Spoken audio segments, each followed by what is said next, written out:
Hello everybody, good morning for those of you in Mountain Time or Pacific Time or earlier time zones, and good afternoon to those of you in later time zones. Chilling in a hammock currently and wanted to share some things I've been becoming aware of. This is in relation to, dynamic, close relationships and deeper conscious relating. One of the things I've been pushing up against in my learning edges over the last few years has been breaking out of nice guy syndrome, breaking free from empathic codependent tendencies, the tendency to hero, the tendency to earn love, the tendency to serve serve whoever I'm with so intensely to gain love and security, and learning ever more deeply how to serve from wholeness, serve from a fuel tank, take care of myself first. And require a reciprocal flow, a generous reciprocity both ways. Been embodying a lot around sovereignty. I know there's a lot of interesting dynamics around the concepts and philosophies of sovereignty. It's interesting people's resistance when they only partially understand sovereignty. And it's interesting how we navigate as we begin to practice sovereignty. Yet the unconscious is always the one in charge. The unconscious, unresolved parts of ourselves are always running the show.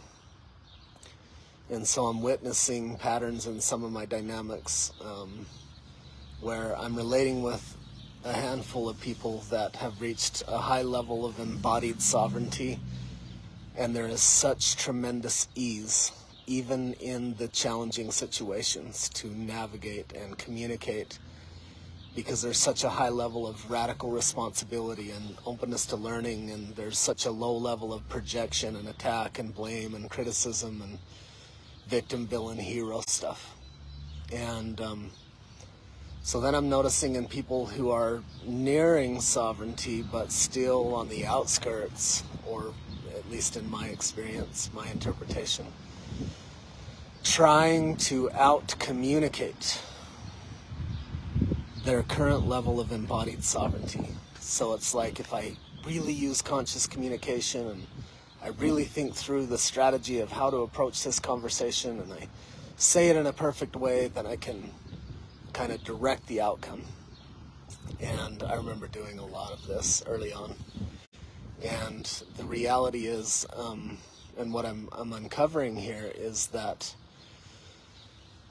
it's the level of embodied, and when I say sovereignty comes from a place of wholeness.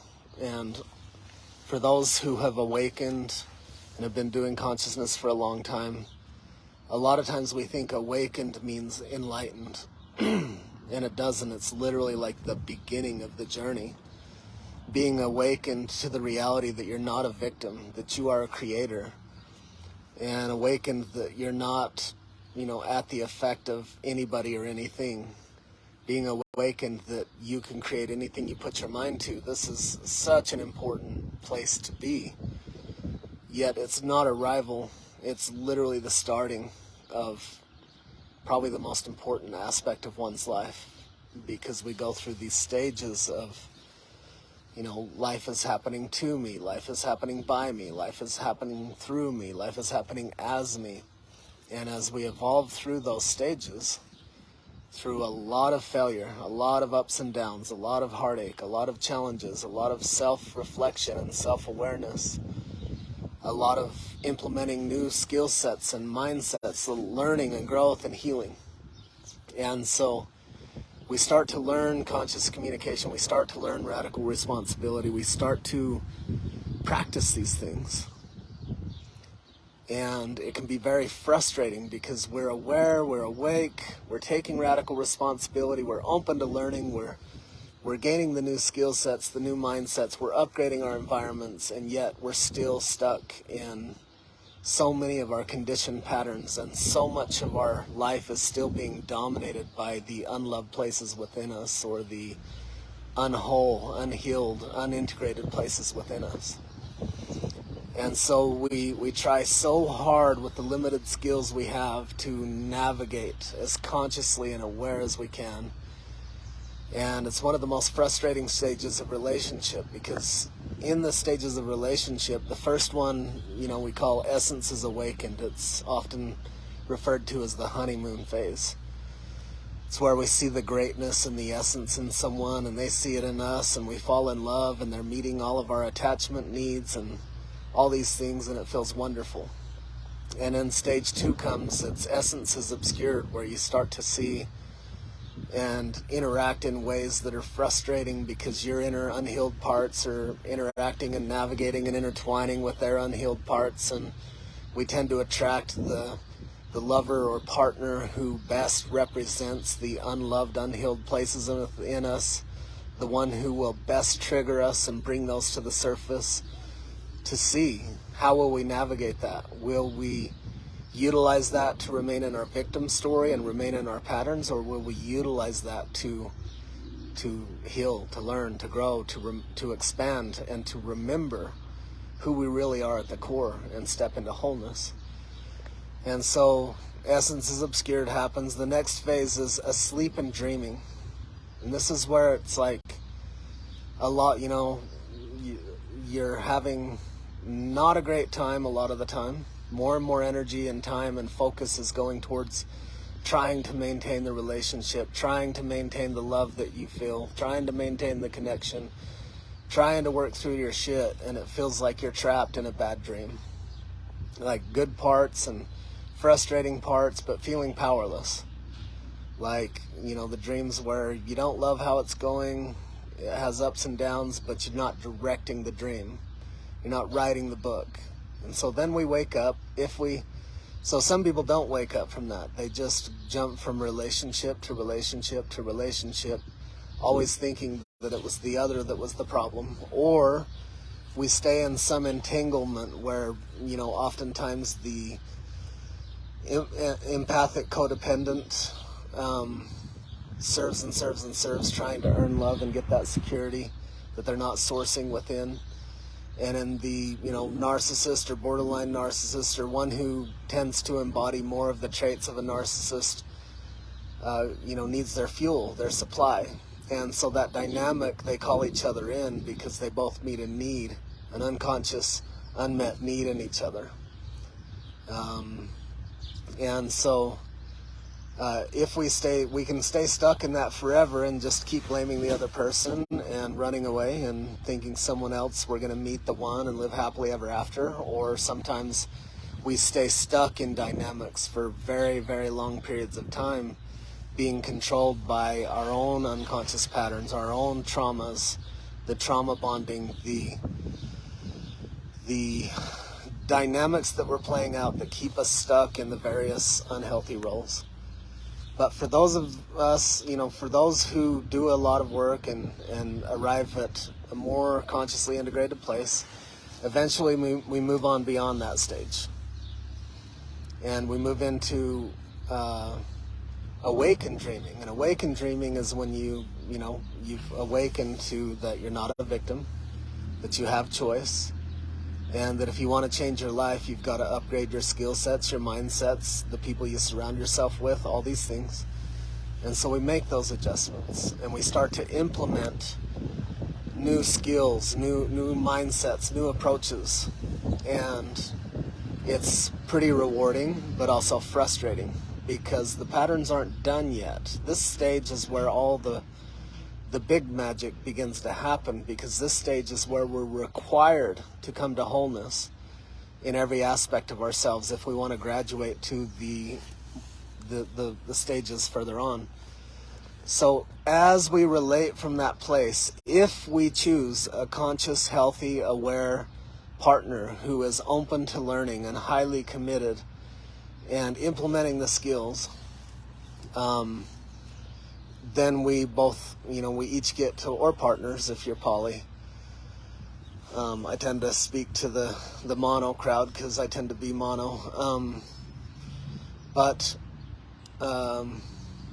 in this stage, as we do our deeper inner work and bring wholeness to all those places, it opens up the opportunity to move into essence becomes permanent, so that meet the one, become, live happily ever after, that becomes available in this stage if we do the work to get there. And it's all about coming into personal sovereignty. We cannot be in relational sovereignty until we experience and embody personal sovereignty. Now, I don't know a lot of people that have fully embodied sovereignty. It's like an ongoing dance.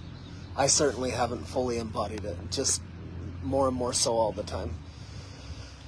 And so we come into more and more personal sovereignty, more and more wholeness, more and more personal power and truth and awareness, and we become good with power rather than force. We become good with boundaries and love. We become good with service and self-care.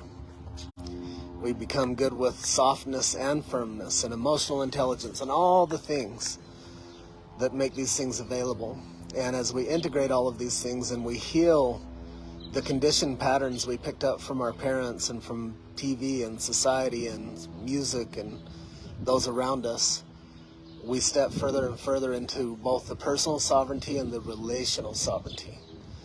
And then the other stages become, once essence is permanent, it's really about moving into co-creative genius and taking all of the freed up energy that used to be spent on working through your personal inner dynamics and your relational inner dynamics, and you have all this freed up energy and you just channel it towards co-creation of how do you want to utilize or leverage or spend your creative life, your collective creative life force energy. Meaning, in a conscious sovereign relationship, there is more energy together by far than there is alone, like many multiples. And when that energy is not consumed through upper limit dynamics and trauma patterns, then you have just a huge amount of positive creative life force energy that can be fueled towards your genius, your purpose, your passion, and to be of service to you and the world. And this just opens up absolutely thriving in all areas of your life when you align with all the principles that govern these things.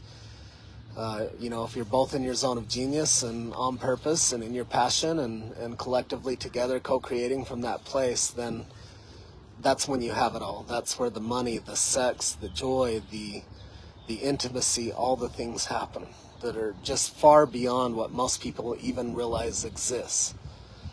Well, you see, most people believe that they see the world the way it is, but the reality is we all see the world the way we are. And we have a very hard time comprehending or creating anything that we haven't experienced on some level before. So even when I speak of sovereignty, I'm realizing for years I've been studying and integrating sovereignty, and I have a handful of people that I relate to that I'm experiencing what it feels like to relate with sovereign people. And it's just barely starting to click for me what that feels like in my body, in my bones. And it's becoming less of a concept and a mental construct and more of an experience, which is powerful, because once you have that experience and that knowing in your body rather than a concept in your mind, it's easy to decipher and discern what sovereign relating feels like and what it doesn't feel like, rather than going into the mental gymnastics of trying to navigate the challenges of relationship. So a couple of core messages that I've realized in relation to all of this recently is you cannot out-communicate. There's no amount of strategy you can use to create sovereign relating without first. So it doesn't mean you wait. It's not a linear and sequential process where one happens and then the other. It's not quite accurate when people say, you know, don't relate until you love yourself fully, because a lot of the learning to love yourself happens through relating, right? And then it's like, well, don't get in relationship until you're sovereign. Well, a lot of the path requires some relating to get there. But then there's this other thing is like, oh, meet the one and live happily ever after. It's really about you becoming the one for yourself, right? And not in a way that makes you isolated and an island unto yourself. It's like giving yourself everything that you need and want, while also opening to share and serve and receive outside of you, not just inside of you, so that you don't need it outside of you, but it's really nice to receive. And then in that receiving, it assists you in raising your upper limits and how good you can stand it, and for longer and longer periods of time. And so I think it's important to know in the early stages of attempting sovereign relating, and remember, if you want to be successful at anything, you got to be willing to fail many, many times over. It's essentially just don't turn the failure into guilt and shame and any stories about being fundamentally flawed. Instead, allow the failures just to simply be learning experiences, and move through them with grace and ease, holding a loving space for yourself, honoring yourself right where you're at, and honoring others where they're at, which is another one of the keys. Like, don't try to wait to change or fix someone. That whole dynamic can keep you stuck for years. And so the more we know what it feels like, the more we can choose aligned partnerships that save a lot of the re-wounding and the re-traumatization and the continuation of the non-working patterns. So it's kind of a conundrum, because it's not trying to meet the one, but it is being very selective about who you commune with on those deep levels. And as you integrate deeper and deeper into sovereignty, developing that discernment between what sovereignty looks and feels like and doesn't look and feel like. So probably ought to wrap it soon. Appreciate all of you being here. The other piece that I shared in the description is that we cannot out-facilitate someone's commitment to stay where they're at. And when we try to save and fix someone, we actually enable them to stay stuck, or we provide an environment that's more likely and conducive to create stuckness than empowerment and wholeness, and it comes at a tremendous cost to all of us. So I hope this has all been helpful. If you have any questions, feel free to answer them post them in the comments below. Any comments, questions, requests, and I'm gonna do my best to start showing up live here and there. Oftentimes I don't like revolving my life around social media, but I know that it's important to share our learning so that we can all rise together. So appreciate all of you. I hope you have a blessed day, and I'll see you soon.